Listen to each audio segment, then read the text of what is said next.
reka tubibabwire n'isi yose ibimenye. Duhamya Imana twabonye ikoresha umubyeyi wacu, yamuhaye impano zikomeye. Ni ukuri Wazalendo zamaze abantu hano hanze.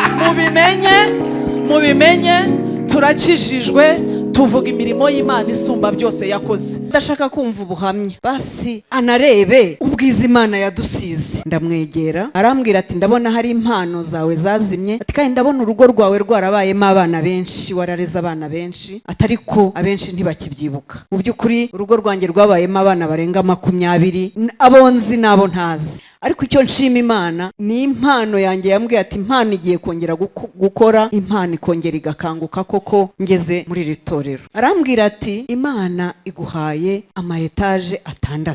Mu by'ukuri hari ibintu wumva ukibyumva ukumva birenze ubwenge bwawe. Ubu ngubu maze kugira 3, ariko ubu niteguye n'izindi 3 zisigaye. Haleluya. Hari igihe rero ubona ibintu ari nk'amaji. Ubushize narababwiye ngo ubyemere ntubyemere, ababyakira bazakira. Ntago bizabibuza kuza. Wabyemera utabyemera ntago bizabibuza kuza. Izo etaje narazibonye kandi nazibonye ntavugije induru.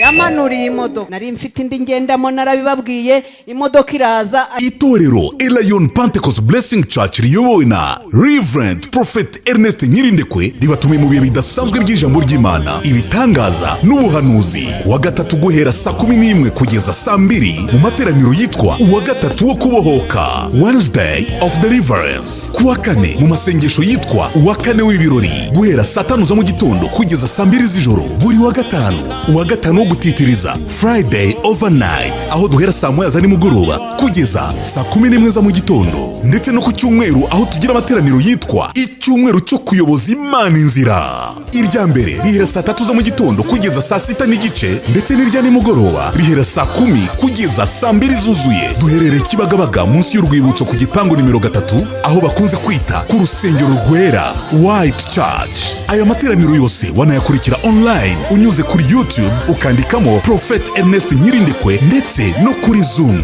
Dukurikira uyu munsi ku mbuga nkoranyambaga zacu, ntihazagire na kimwe ucikwa. Ku bindi bisobanuro no kuyoboza hamagara 0788244757. Muze dufatanye guhimbaza Imana yacu. Hallelujah. Wumva atari bushake kumva arebe, anarebe. Hallelujah. Wumva adashaka kumva ubuhamya basi anarebe ubwiza Imana yadusize. Yesu nashimwe cyane. Anarebe n'urusengero turimo, anarebe n'umushumba wacu kwasa. Yesu nashimwe. Nge rero ibitangaza byanjye natangiye kubyakira ntaraba n'umukristo w'iri torero. Ikintu cya mbere nakiriye cyanejeje ntigeze nanashima Imana nukongera kwakira impano yanjye. Hari impano nari mfite yari yarazimye. Umunsi wa mbere naje mu itorero, ndibuka ko nasohotse karabari bahari barabyibuka, ngiye gucyura umwana ku ishuri. Nkigera ku muryango pastor avuga ngo uriya mama nagaruke. Ndagaruka ndamwegera, yarakiri ku ruhimbi, ko yaravuze ati ngwino niba ugiye kugenda ngwino mbanze ngusengere.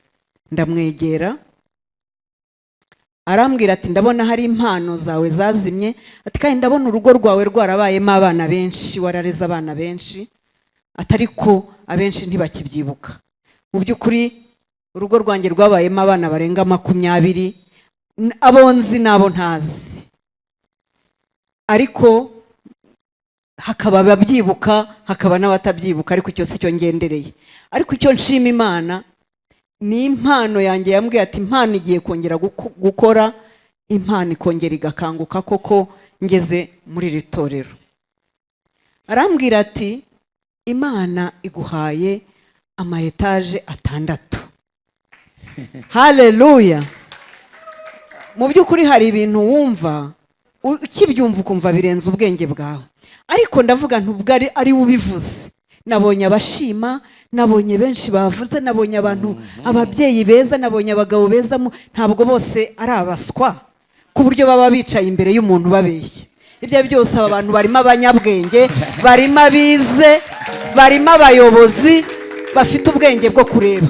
nubwo wenda hatabamo ubw'umwuka cyane ariko bafite ubwenge bize, ntabwo bicaye ahangaha ari injiji. Ndavuga uko abinyatuyeho ndabyakiriye mu izina rya Yesu. Ubu ngubu maze kugira 3, ariko ubu niteguye n'izindi 3 zisigaye. Haleluya. Hari igihe rero ubona ibintu ari nk'amaji. Ubushize narababwiye ngo ubyemere ntubyemere, ababyakira bazakira, ntago bizabibuza kuza. Wabyemera utabyemera ntago bizabibuza kuza. Ntabwo ari igipindi nk'aba bandi baba bari ku muhanda mu isoko avuga ngo iwanjye ni make, ngwino hano ni 50 n'ijana. Ntabwo adushyize hano kugira ngo tuvuge yuko ari byiza ngo tuvuge ibyo tutabonye. Twarabibonye birahari. Ntabwo umuntu ungana nanjye najya ngo nibeshyere, nta mpamvu. Izo etaje narazibonye kandi nazibonye ntavugije induru. Yesu nashimwe.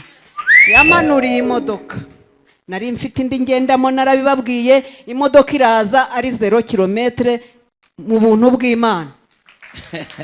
Ni impano. Mu nkomera amashyi namwe ejo nimwe. Haleluya. Hari umwana nari mfite uri hanze ufunze ari muri Amerika mu buryo bw'akarengane, mu buryo bwari bumbangamiye cyane. Arambwira ati umwana agiye gufungurwa kandi byose bizaba birangiye. Nuko byagenze, singiye muri detail, ariko icyo nshaka kuvuga muri uyu mwanya, nshuti z'umusaraba, umwanya waje hano ntukagupfira ubusa. Yesu nashimwe. Nushaka kujya uvuga irindi sengesho ujye uvuga uti kubwa byatuye ndabyakiriye gusa munsi y'amavuta y'umushumba ndakiri, ubundi wicecekere urebe ngo biragukorera.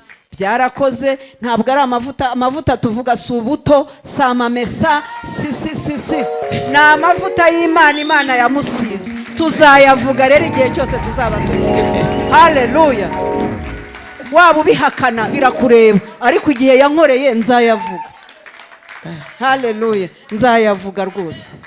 Rero uwo mu mutima wawe wumva ufite ingingimira, wumva ufitemo guhakana, wumva hari utujanjijanje twatunda tubwira, n'akazi kawe.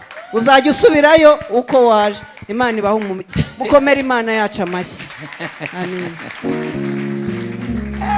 Yesu ashimwe cyane. Nukuri hari YouTube zisha abantu babona duhagaze hano dushima, bakavuga ngo profeta aba yabahaye amafaranga ngo dushime. Koko umurebye uko dusuku nguko, yaduhemba iki kugira ngo duhagarare hano tubeshye? Reka tubibabwire n'isi yose bimenye, duhamye Imana twabonye ikoresha umubyeyi wacu, yamuhaye impano zikomeye. Nukuri wazarendo zamaze abantu hano hanze. Mubimenye turakijijwe, tuvuga imirimo y'Imana isumba byose yakoze. Ntabwo profeti yakwishyura abantu bangana gutya. Ntabwo turi abantu baciriritse bo guhagarara hano ngo tubeshye. Tuvuga Imana yari mu isi n'ijuru, ikorera mu mubyeyi wacu. Amavuta yaradukoreye turayabona. Mwitege no mu minsi 2 ibyo tugiye kuba byo.